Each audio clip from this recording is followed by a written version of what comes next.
All right, you are now live. Thank you very much. Good morning, everyone, and welcome to the Grants rescheduled committee meeting. My name is Kathy Daigle-Gammon. I'm the counselor for District 1, Waverly, Fall River, Muscatatuck Valley, and your chair.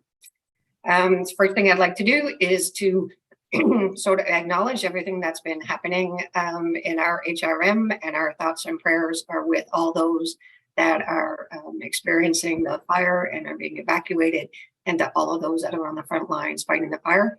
Our prayers and our heartfelt wishes for a speedy resolution.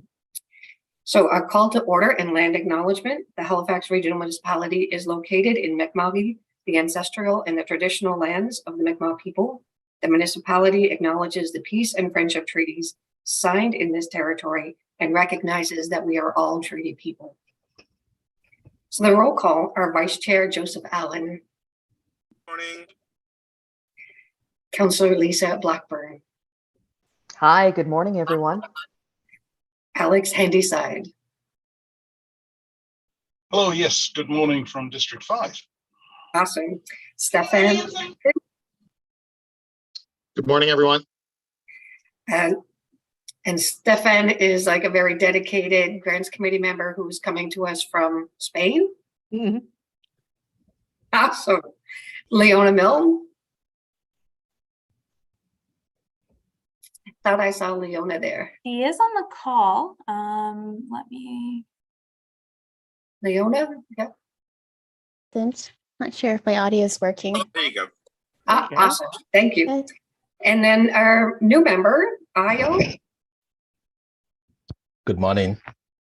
Okay, not even going to try to pronounce the last name and get it wrong. So respectfully, I ask, could you please teach me how to say your last name? It's pretty easy, Councillor. It's Alade Jebi. So you just pronounce every letter of that word. Alade Jebi. Thank you so much, sir. You're welcome. And Alana Baxter. Good morning, everyone. Thank you. And forgive me, Joseph, I forgot to mention that you are our vice chair now, so my apologies. We do have regrets from Councillor Becky Kent and Councillor Lindell Smith. And our staff with us today is PJ Temple, who's a team lead at the Grants and Tax and Special Projects. Peter Grecian, community developer with Tax and Special Projects. And Elizabeth McDonald is our legislative assistant who makes sure that I make no mistakes on the agenda. And my best. Good morning. So our next item on the agenda is the approval of the minutes of April 17th, 2023. If we can have a mover and a seconder, please. Move. Thank you, Joseph. And a seconder? Alana, second. I think I saw Alana. Thank you. All those in favor signify by saying aye. Aye. Aye. Aye. Opposed, nay. Motion is carried.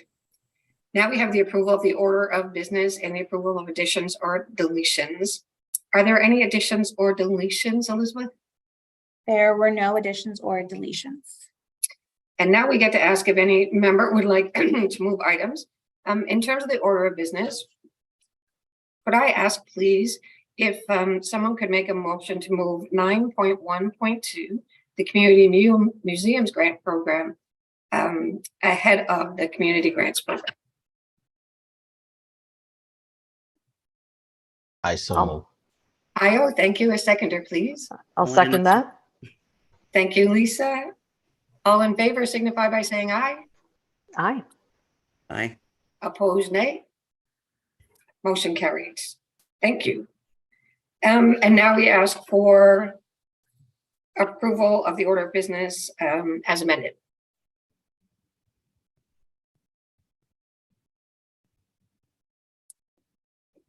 I move the agenda as amended. Thank you.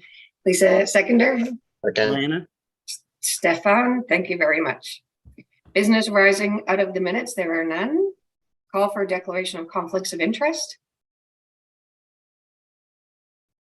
Hearing none. Consideration of deferred business, there was none.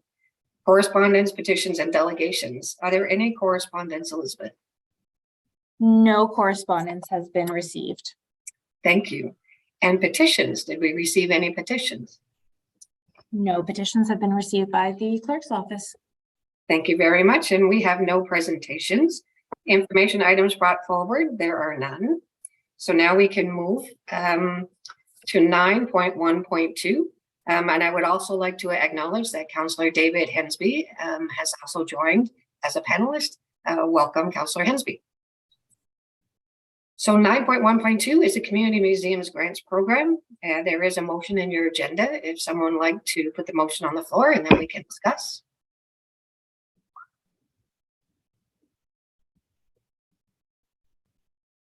I can move the motion.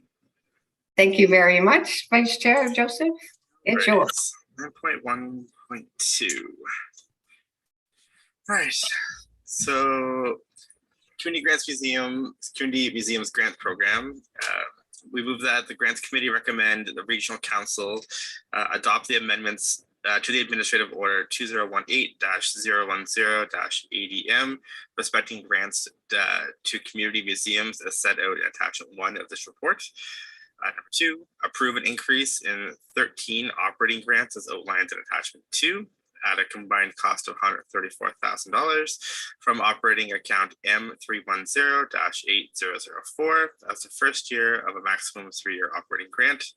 And number 3, approve 2 project grants as detailed in the discussion section of this report at a combined cost of $9,563 in fiscal year 2023 to 2024 from operating account M310-8004. And last but not least, approve 3 capital grants as detailed in the discussion section of this report at a combined cost of $68,000 in fiscal year 2023/24 from operating account M310-8004.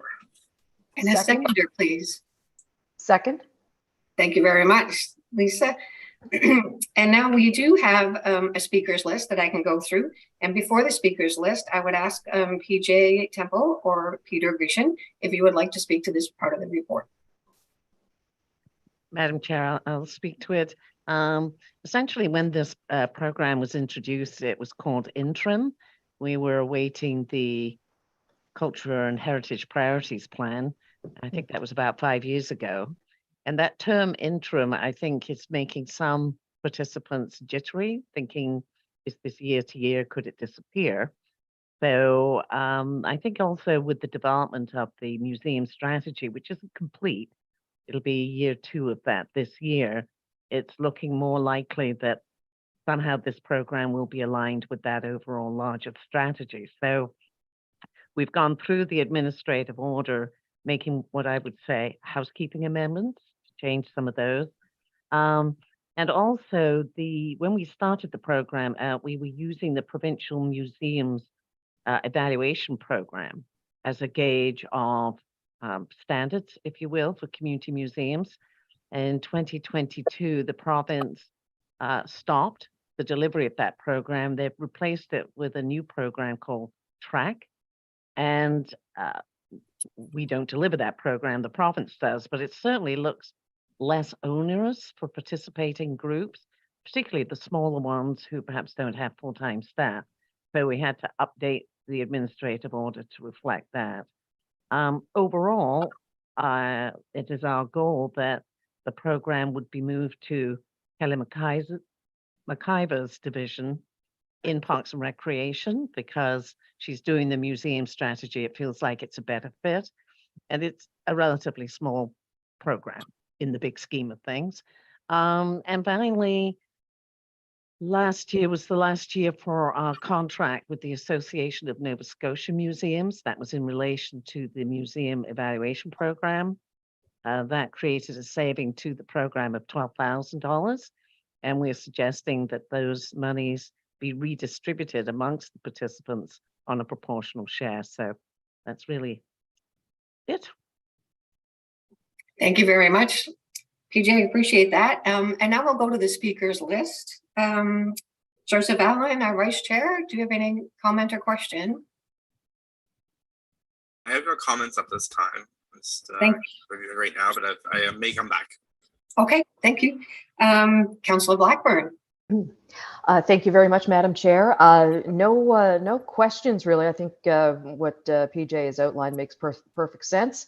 I just want to double check on the agenda, item 4 for this motion. I think there might be a typo. It says a cost of 68. I'm assuming it is 1,000, but there is a 0 missing. So I just wanted to point that out just to make sure we capture that. Unless we meant 68 bucks, in which case I'll second that. Thank you all. Thank you very much for that really good reading, picking up on. Alex, handy side, comment or question?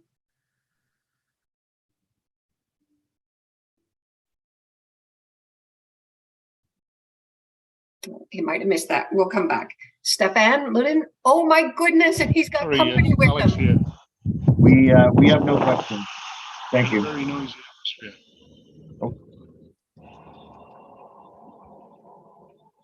Alex, I believe you came in. Did you say that you had no comment or question at the moment?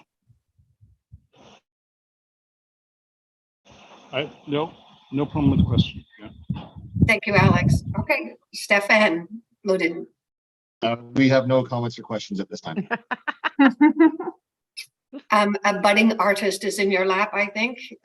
Be ready for the museum stuff when he's awesome. Okay, good. Leona Milne. No questions.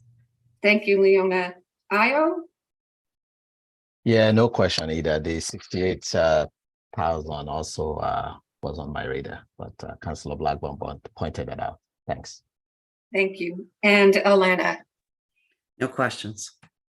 Great. Well, having heard no questions, are we ready? Oh, I need to come back. Joseph, you thought maybe you might come back with a question or a comment? No, I'm good. I was just reviewing the revised proposed totals, but I'm good. Good to go. Excellent. Well, hearing no questions or more comments, and I call for the question. Question. All those in favor, please signify by saying aye. Aye. Aye. Opposed, nay. Motion is carried. Thank you very much, everyone, and thank you, PJ. And now we are on pages next 9.1.1, the Community Grants Program for 2023. And we do have a presentation. So perhaps we will see the presentation and then we can put the motion on the floor for discussion. So PJ and Peter, it's all yours. Peter, I can promote you, or PJ or Peter. I can promote either both of you or either of you to co-host if you want to share your screens for your presentation. Or I could also share my screen for the presentation. It's up to you. Peter, your call. I don't mind going through the presentation. Would you share it on the screen, Elizabeth? Yeah, I could share it on my screen. Okay, it's just going to be brief. We can do a greater orientation to all our programs that we administer, but at this point, the time we'll just focus on the community grants program. Great, I will bring that up right now. Okay, let's go. Cool.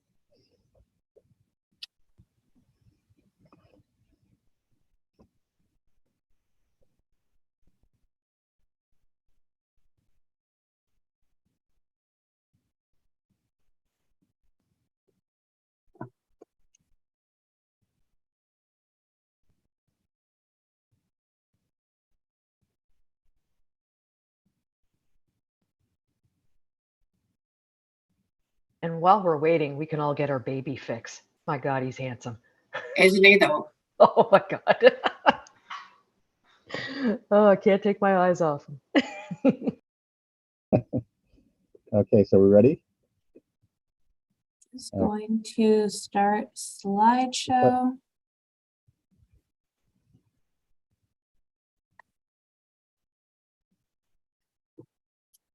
Perfect. And just let me know when you want to change the slides there. Most definitely. I just thought we'd start with some photos to just to show some of the projects that we have funded in the past. It just kind of brings more meaning to the grant program for for staff and for the committee as well. So top left corner, that's a device that enables a young lady to go water skiing even though she doesn't have the use of her legs. The middle one is a wheelchair ramp we did in Muscat Abbot area for the Peasant Yacht Club. And on your far right is the Brunswick Street Mission preparing a meal for those in need. And the bottom center is a playground converted to it was an old parking lot converted to a playground, and you can see all / basketball court for the Boys and Girls Club in Spryfield. And to your left is some shelter assistance to shelters that we provided for cots, etc. So just to bring some pictures to life instead of all just text. Next, please. So you can see that we do more than just community grants programs. So this is a list of our portfolio. But today's focus, given time, and maybe I certainly would like to come back and provide an overview of all of our programs. But the community grants program today will be the focus of this presentation. Okay. So here's a basic overview of the community grants program in terms of when we accept our applications, generally speaking. Sometimes the dates may change. During the pandemic, we had to change the deadline from March 31st to May for obvious reasons. The two types of grants that we offer, which is project and capital. Capital is usually towards large equipment, repairs to buildings, purchase of land, and in some cases, large instruments or equipment for theaters or bands. Our funding categories, as you can see, I'm not going to go into them, but they're affordable housing, community arts, community histories, diversity inclusion, emergency assistance, public safety, environment and climate change, leisure and recreation. And slight difference from last year before the redesign, we didn't have environment and climate change. It was just environment, and so we've added climate change given the obvious. So the application process, briefly, we screen all the applications for eligibility. We do not, anything that's deemed ineligible is not scored, and the remainder applications are scored. And then the possible outcomes, of course, are declined. In our mind, declined, recommended award, and ineligible. Of course, the grants committee has the opportunity to refer any back, to make any other decisions based on collectively on funding. And then after we send out all the rewards and some of the bad news, which we don't like to do, but necessary, we get a final report from those that did. We send them a report form, which is also available online, which they are supposed to complete by March 31st of the following year. However, they do have the option to extend it for a year if they run into some difficulties, and not uncommon for capital projects, for instance, to run into some difficulties to complete, so they can certainly extend it for another year. Next, please. So last year we did do a fairly major redesign of the community grants program, although the overall outcome was not a dramatic change in the program, but it was certainly necessary after so many years of we really need to re-examine it closely. So we looked at a profile of the whole sector across the province of Nova Scotia. We did an internal scan of our own grant programs and administrative orders with other business units. We also did interviews with other staff who administer other grant programs such as trails, housing, and others, professional arts, etc. And we also did a jurisdictional scan across the country to see, because there are quite a few other what we would call community grant programs offered by municipalities across the country. So we had a look at those and tried to look at some of the best practices. We also looked at our own past applications between 2018 and 2021 and did some examination on those. And we also did an extensive survey, public survey, which was quite well received. So that's kind of the methodology in a nutshell. So we'll go to the next slide, please. As you can see, these are some of the main program revisions based on the redesign process. So we made the guidebook and application and reporting form a little bit different, and we hope it's easier. The guidebook, much easier to understand, I think. So more plain language, and better funding or enhancement of the funding category descriptions. We've also added some flexibility to the deadlines because in the past we didn't have that. We also allow groups, and today actually a group wanted to send me back $7. I told them to keep it. So anything $50 and under is not worth the administrative costs. And also it's low risk. So like I said, today someone tried to return $7 and I told them not to bother. And we reduced the reporting penalty. So if you didn't finish your final report and we were called late or delinquent, the default penalty used to be much longer before you were eligible again, but now we've reduced it to 3 years. So, you know, sometimes boards change, volunteers change, and things get left on the wayside, which is no fault of the organization, broadly speaking. So up to 3 years, they're reinstated. We've identified new priority outcomes for each category. This year, we've encouraged any unregistered groups, if they are unregistered, which could be a barrier, that they could certainly partner or collaborate with a registered group to co-write an application for a project. We amended some of the leasehold improvements, not to the municipal property, but to some of the provincial property, because we have a fair amount of organizations out there that actually lease from the province, but they own their facility.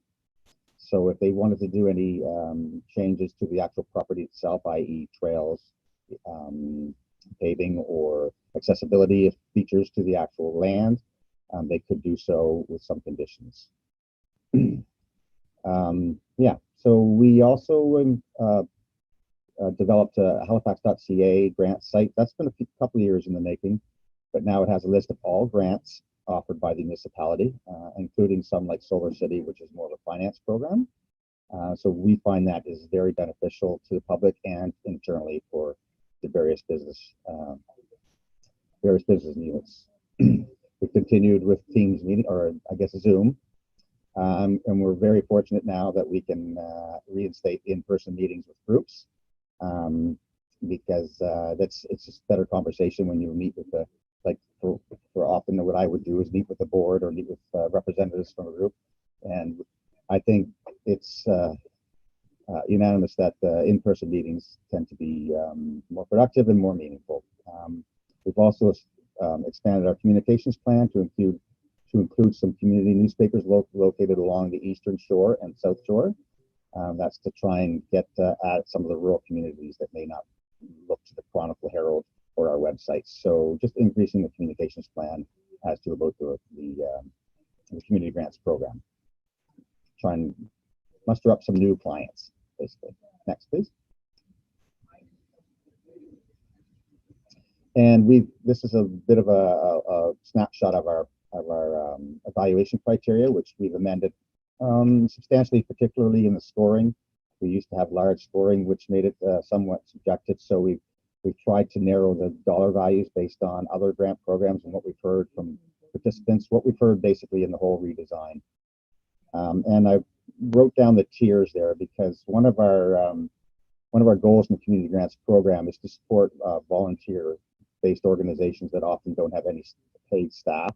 They are the ones we tend to know that need the most resources based on, you know, their inability to do things that may be beyond them due to the fact that they don't have paid staff or full-time staff. So we also look at their annual revenues too. And as you can see, they're based on 3 basic categories, and we score a little bit higher for some that may be under that tier 1, and we're pleased to say that I'm not 100% certain. I'd have to look at the data again, but around 60 to 65% this year we're tier 1, so we're quite pleased with that outcome. Thank you very much.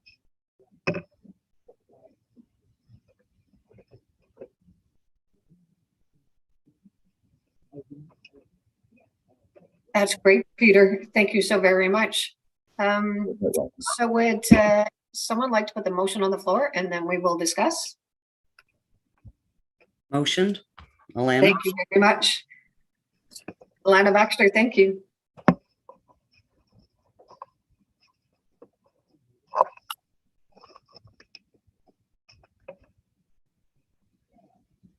Alana, do you have the motion there to read out? Oh, and you're muted. Yeah, I realize that. I'm just sorry about that. I'm not prepared.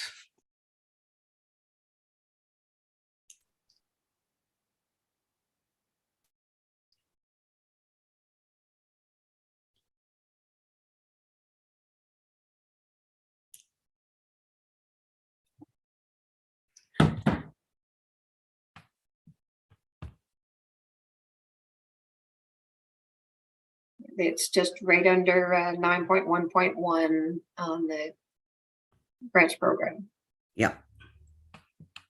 Too many things going on here between my phone.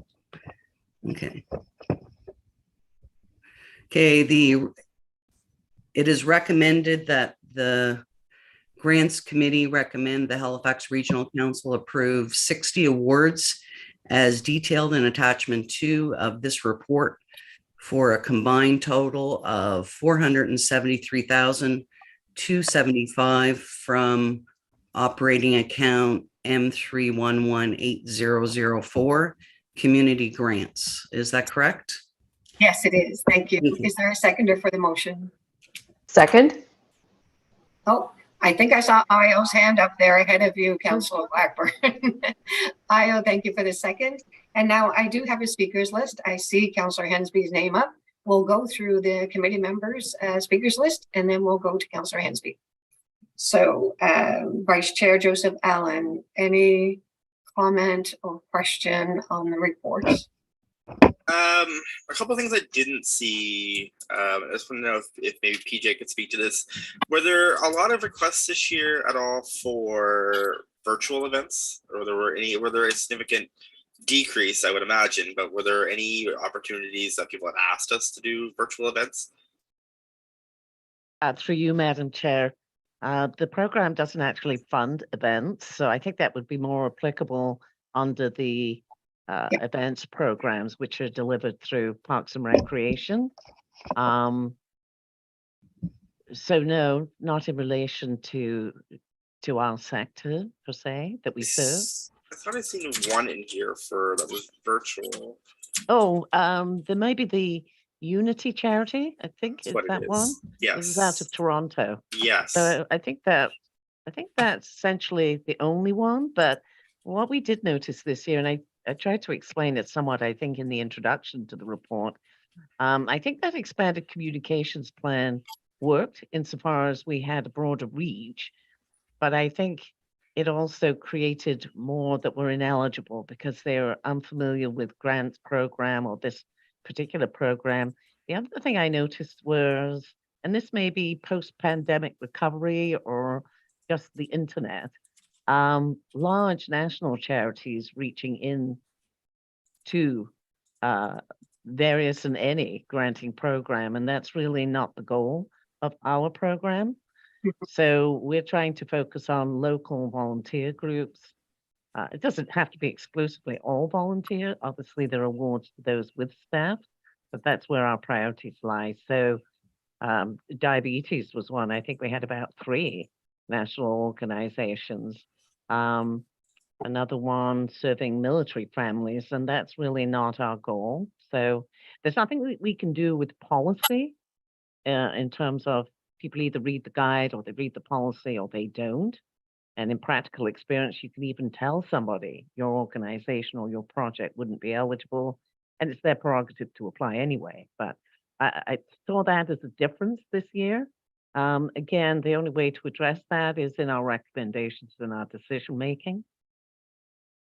Yeah, I remember us last year having a conversation about, organizations and such larger ones making the same asks repeatedly year after year after year.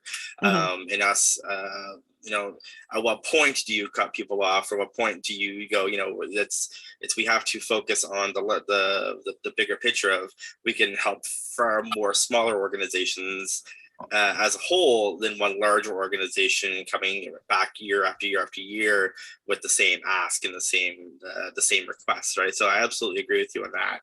I also had another question in regards to costs kind of increasing and inflation kind of going up everywhere.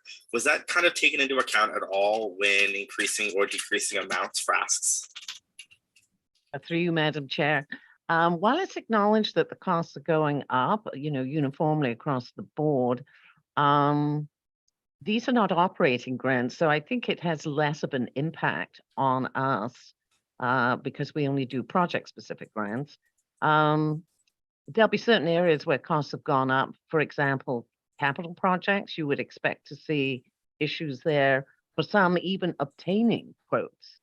And there is a provision in the policy and the guide. If you can't get 2 quotes, then just explain why not, and we'll accept 1. And for rural communities, you might not have as many suppliers as another location. Sorry, I'm going to adjust the camera a bit. So that's how we address that.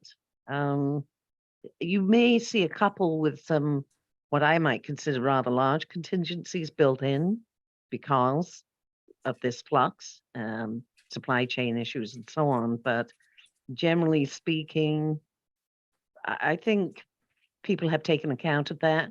And particularly if you're getting quotes, that will help you in terms of trying to gauge what the cost may be. But overall, I don't think it's as big an impact on us as it might be for somebody running an event or an operating grant program, where you see utilities and those kinds of insurance, core operating costs going up. Yeah, it's more so like when I was looking at some of the proposed grant awards, it was I was looking at, okay, so like we're doing some repairs and some maintenance, and we're doing some upgrades to some structures, and I was like, okay, so those are obviously costs have gone up, so people are going to be asking for more. So it's how is that asked to us, which I assume, if something costs like $4,000 last year for a house renovation, this year it's like $5,500. So of course, it's going to have a larger impact on us for the ask if they're going to be asking for that upgrade or that renovation or that repair, that it's going to be costing more, so they're going to be asking for more. And I was more so kind of curious on how that is having an impact on our ability to also support other projects. Through you, Madam Chair. Yeah, I think particularly if you look at the history category, the number of registered heritage properties applying for capital grants, and this is meant to sound cynical, but most will go for the maximum amount of award. That hasn't changed pre or post COVID.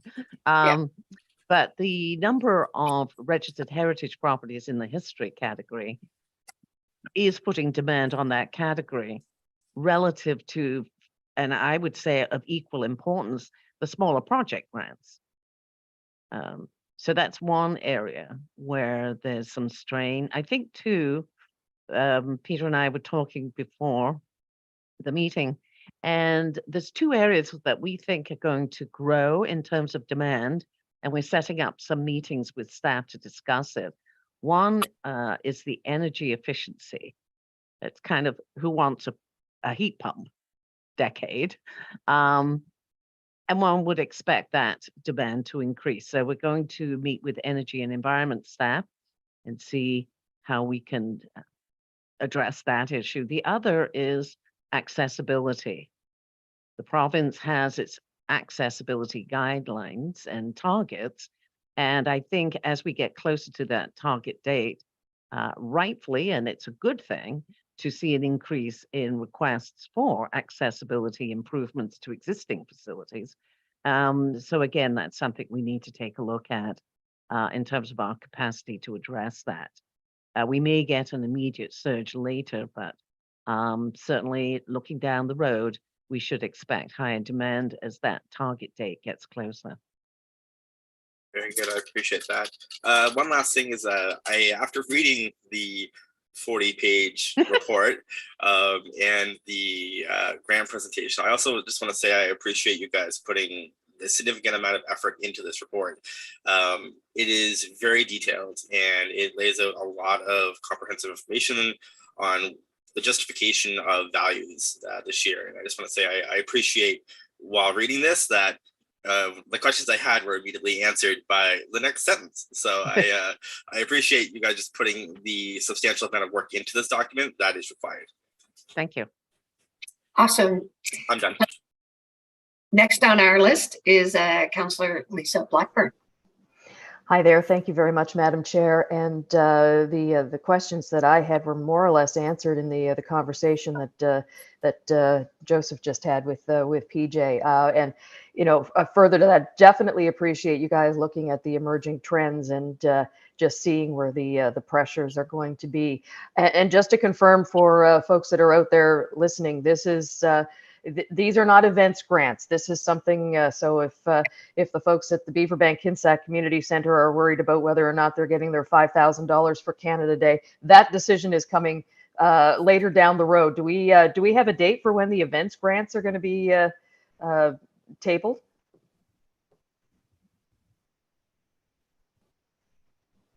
I think PJ might be frozen. Uh-oh. Well, it wouldn't be, sorry, through you, Madam Chair, it wouldn't be through us. I would imagine shortly, because many of those are seasonal grants. I think they have 2 intakes a year. So I would expect perhaps the next meeting. Elizabeth, do you have anything in advance from Parks and Recreation? Yeah, because I think where the confusion comes in is where we have a category for, sort of leisure and recreation. People all automatically, their minds go to, oh, that must be events, so. Yeah. But no, otherwise, all good from here. Thank you. Thank you.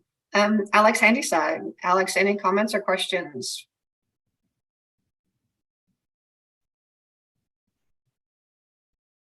Did we lose Alex? Is he still here with us? I don't see him. I believe I think we may have lost him. Yes. Okay. So next we'll go to Stefan. Stefan, any comments or questions?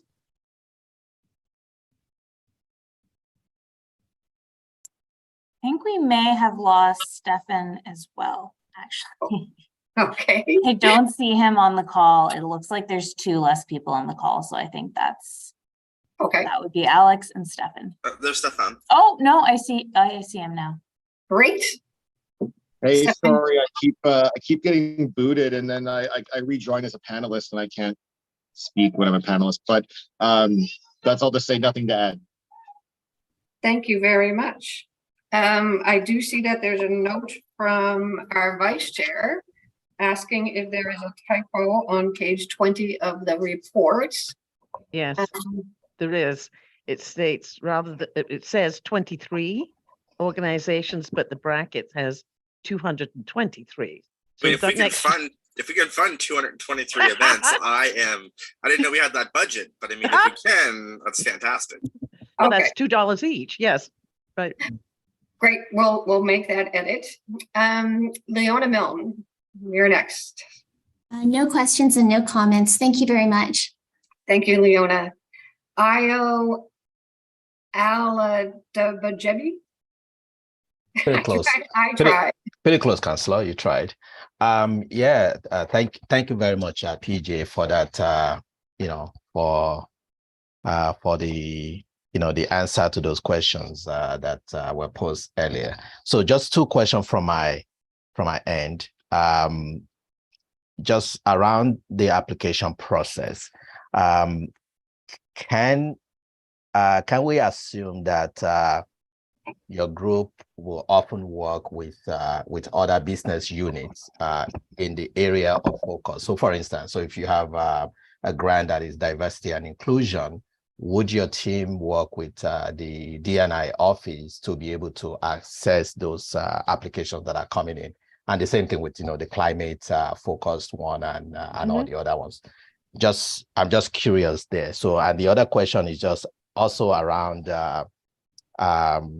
the application itself. So I noticed now that the application you have is only done as paper application.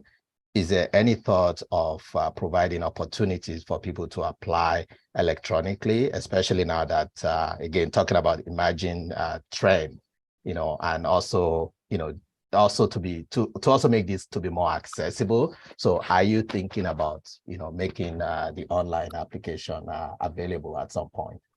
So those are my thoughts around that. Okay. Thank you. I'll take question one. Peter, maybe as the more technically adept of the two of us, if you could answer the second one about a submittable application form. So in terms of working with other business units, yes, we have the advantage. Many, many years ago, there was an interdepartmental team, and actually that added considerably to the length of time to get to recommendations. And in many ways, it was also constraining. If you have 8 people, in contrast, we've got the better part of 3,000 or 4,000 staff. So on a case-by-case basis, if we are unsure or we need qualifying information, email, telephone, if need be in person, but we can do things virtually. So that's not a barrier to us at all. I've never made a request and been ignored or declined, and I'm sure Peter hasn't either. So typically, we will reach out. I'll give a simple example, and I won't name names, but a paddling club wanted another portable floating dock, and Peter called Parks and Recreation staff managing that facility that we own to say, is this okay? And it was, please don't. And it turns out that they moved the docks and put them on dry land for storage and then bring them back. So inadvertently, although a good cause, what's not to like about the project, a grant that could potentially impact an operating budget of another department isn't something we want. Likewise, we might get misdirected. Events is a very common one, and misdirected event application. We may refer it on if the deadline hasn't passed, or at the very least notify the applicant, this isn't the right program. You need to go to that program at this date. And on we go. So it's obviously heritage properties. We need heritage planner approval. So it varies year to year. Rarely, but I have done it on occasion. I might reach to a councillor. This year I did for the application from Ingramport. It was a church hall, and we're not familiar with Ingramport. And really it was about, are there any other facilities in that immediate area serving residents? And the answer was no.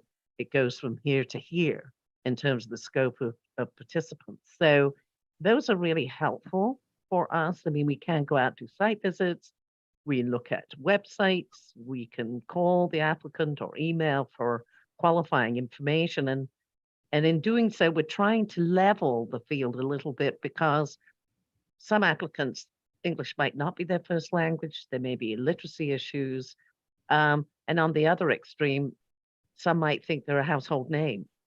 We've never heard of them. So we're trying to provide similar information on everybody. So sorry, that was a lengthy response, but yes, we do. Thank you very much, PJ. I just wanted to make sure that you, of course, your team is taking advantage of whatever resources you may have internally, and also helping you to bring, different lens and different perspective to that process, which, I know you do your due diligence, but sometimes we might miss some things, and just tapping into those resources could help steer you in the right direction. Thank you very much. Thank you, PJ. Now, Peter, are you going to take that second part of the question in terms of the paper-based application or electronically? Of course, yes. To the counselor, or just to the committee, sorry. As I mentioned in my presentation in 2020, when the pandemic hit, we were in lockdown and forced to go home, and et cetera, and we extended the grant application deadline to the end of May. That's when I started developing online forms, and we actually did use them that year, and we've had them ever since. However, I can say that every year we find something, lots of room for improvement as we progress with our online forms.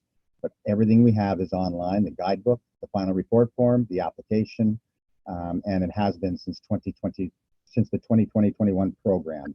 But of course, we're continuing to improve our online forms, and I will be working with IT staff along with our performance excellence staff this year to continue to make that barrier less, and the ability to apply online. And in actuality, we did receive a majority of our applications this year online through our designated non-profit grants at halifax.ca email address. We have a designated email address. So yeah, we're very much on that, and we're going to be improving. It's going to only get better every year. Oh yes. Awesome. Thank you very much, Peter. Thank you. And next on our list is Alana Baxter, our almost retired. Yeah, kind of, sort of straddling. I have no concerns around the report other than the edits referenced earlier, the one edit in particular. Just want to thank again Halifax Regional Municipality staff. It was evident how decisions were made. They were consistently aligned with policy. I also want to thank the incredible effort the past year around the program revisions. They seem very progressive. It's a lot that's been accomplished, and having done similar work in the background in my own previous roles, I know the product doesn't always show the amount of work that goes into program redesign. So thank you also very much, and great work. Keep it up. Thank you. Very much, Alana. And our very patient Councillor David Hensby.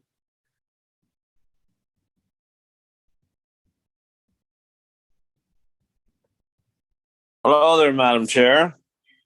Thank you very much for this opportunity. And as the original Grants Committee Chairperson back at Amalgamation, I can really appreciate the evolution this program has gone over the last number of years. I know that it's been gratefully accepted by the community groups and organizations across the municipality, and as you can see by the volume of applications we get, it's very greatly appreciated by so many, and wish we can get more money into the program for future budgets. But anyway, I'm here today to plead my case for the Porters Lake Community Service Association. They made an application for $25,000 for the rehabilitation of a 50-year-old tennis court, which needs to be refurbished. And they want to convert that tennis court into also pickleball courts, becoming very popular in the area.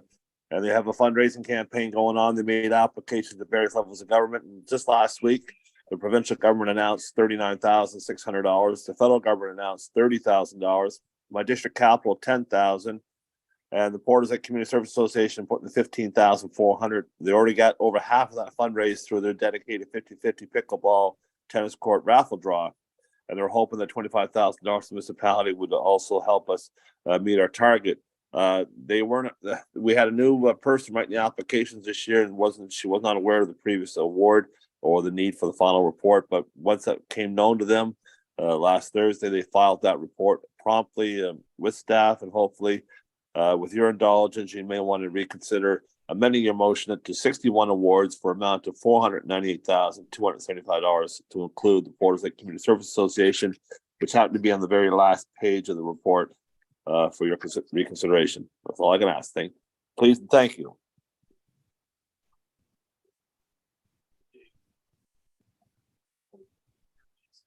Thank you, Councillor Hensby.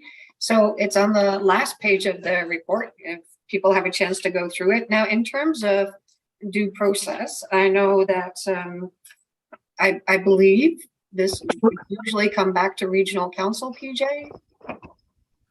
Through you, Madam Chair, I would suggest that the committee can make a recommendation to Regional Council to refer the Porters Lake Association.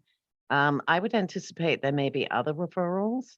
Yes. For example, there may be others that have declined because of a lack of a final report, and they may request same. So this way, Regional Council is able to entertain all referrals. We put them together in a supplementary report, then we come back with a follow-up report. So this way, all members of council have an opportunity to request a referral. Obviously, there's a finite amount of money left. So again, We got 26,000 left? Yes. And then that way we can go through each of those. And again, we'll do a second line of review. In this particular case, they were in default of reporting. There may be other cases where last year there was a submission and they'd forgotten to include their financial statements. So it can be various reasons for referral. And then we take it from there. And if need be, we can update the information that may have changed from the original report to the latest. So that's another opportunity to update and look at any new information to support a referral. Okay. Okay, Councillor Hensby, I did see your hand up again. Thank you, Madam Chair. I'm just trying to get my raised hand signal down. That's all. Okay. But I'm just kind of wondering if there are other referrals. I'm just kind of curious. Would there be a potential opportunity? Just the 26,000 left. Could the grants committee make a suggestion? Grant staff advise the council of what these outstanding requests are, and perhaps we can find other sources to fulfill those requests, maybe from other accounts. Through you, Madam Chair, yes, council could direct staff. I mean, one year we had, I think, 9 referrals, combined total cost in excess of $100,000. So council could ask staff to look at any other program that was perhaps undersubscribed or underspent. Typically, we wouldn't go and supplement this kind of program through a reserve withdrawal. But yes, that's council's option to do so. Having said that, the inference isn't meant to be that, well, you ask and thou shalt receive. Our goal is to work within budget. And quite frankly, there's also the option of reducing other grant awards in order to create the capacity. But typically, I think my own personal opinion, the perception of that might be that you're penalizing those who have complied in order to accommodate others who have not complied. So that's not something I would personally recommend, but it is an option. Thank you, PJ. So members of the committee, we have the opportunity. I think there may well be other applications that will be referred for supplemental because of various number of reasons. So Councillor Hensby, I think if you make sure, or I'm sure that you have communicated with the group, and if they have that information into the grants committee prior to this coming to regional council, would there be an option to update the report to say that at least this one application that we have the sufficient information? Would that be appropriate, PJ? Through you, Madam Chair, yes, we have, staff have received the supplementary report. Okay. Pardon me, not the supplementary, the delinquent report. But I think that warrants a review as well in terms of yes, the initial application and the recommendation based on cost sharing, which significantly was reduced on the part of the applicant. Yeah. So I think it's not, for us, it's not simply how much money is left, let's spend it, but let's look again at objective merit-based.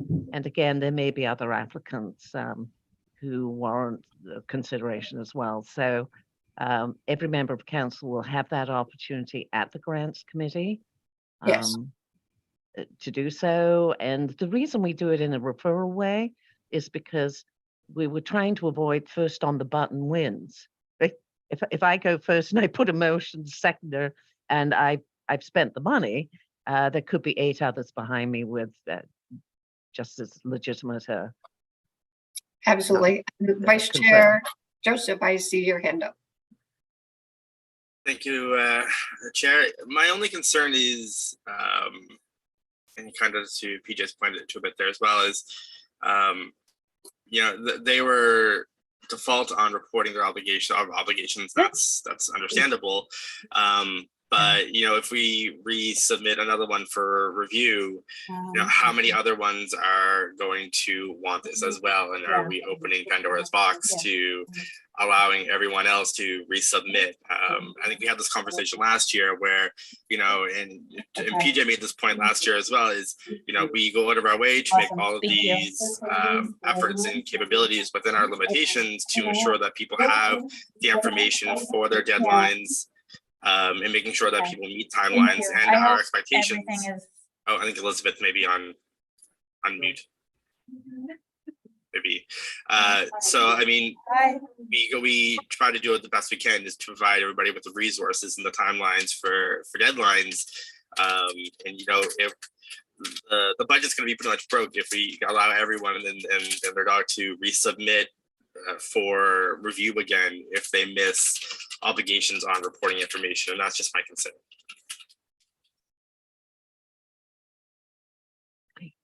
If I may, Madam Chair. Yes, I please. think I think to your point, I'm more comfortable with the idea of, okay, if there's some legitimate, something has changed since, you know, A to B. I'm less comfortable with the idea of going and expanding the expenditures to accommodate people who did not meet their obligations. Right. So I have no issue, as we did before, $100,000 worth of requests referred, a review, and a resubmission of a report, but not going looking for additional monies because. Right. And essentially, these awards are made to an organization, not an individual. So it's the board of directors of a group who's representing the society that are, if you will, the stewards of these public monies. We understand the staff and volunteer turnover, but I don't think you can run a credible program with that kind of flex and enabling potentially in a negative way.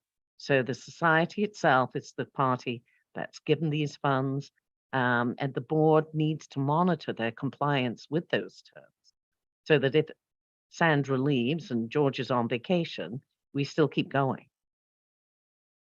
That's my only concern. Thank you. Thank you, PJ. Councillor Hensby. Thank you, Madam Chair. I was quickly going through the list of stuff that was not recommended, and I believe this, maybe I could be corrected, but is this the only one that was deemed ineligible because of policy section 5 of whatever, not reporting, the report from previous years, or were there others in default to that same reporting back requirement? Councillor Hensby, I'm aware of at least one in my district that is similar. Yeah, there's more than one. Yep. So I think that we have a path forward. We know that there will be a referral that may come from other councillors for any number of reasons that they might bring forward when it comes to regional council and they see the full report. So are there any other questions? Councillor Hensby, your hand is still up. Do you have another comment before we call for the question? No, I don't, Madam Chair. Thank you very Okay. much for your time and opportunity. No worries. Thank you for attending. If there are no other questions or comments, do we call for the question? Question. Thank you for that. All those in favor, please signify by saying aye. Aye. Aye. All those Aye. opposed? Motion is carried. Thank you very, very much. And thank you, PJ and Peter. I think our member Alana Baxter said it extremely well. So an awesome report and a privilege to be able to present at Regional Council. Thank you so very much. Next, we have added items. There are none. The date of our next meeting looks to be June 12th, 2023. And so now we get to ask for a motion to adjourn. Motion to Alana. Thank you very much, Alana. And I thank don't you, have to read everyone. I don't have to read anything this time, right? Thank you very much, everyone. I appreciate the attention that you gave to this report. these reports are very, very important to us all and to the nonprofits in our Yeah. community. So thank you, and please, everyone, stay safe. Much appreciated, Madam Chair, from staff. The support of the committee is key as part of this process. So I appreciate your time, each and every one of you. Awesome. Bye-bye. Thank you. Well done. Thank Bye-bye, you. everybody. Thank you, Thanks everyone. Stay all. safe, everyone. All right, goodbye. Bye-bye. Have a good one, everyone. You too. Bye. Bye.